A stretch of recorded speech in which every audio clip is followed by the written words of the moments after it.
カズノでも去年ありましたね。小坂での、ヒーローインタビューがまたいいんですね。AED の設置場所、そして講習を受講してきたおかげで、冷静に対応できたと。バイスタンダーの方がこうやって、もうなんかお手本のようなコメントをいただいて、他の読んだ読者の方も、俺も講習しようかな。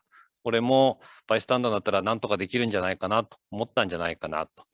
そうなんですね。皆様、消防の皆さんの継続的な市民啓発、地道な講習会の開催、これこそが、日本全国の劇的救命を支えているんだろうなというふうに日々感じています。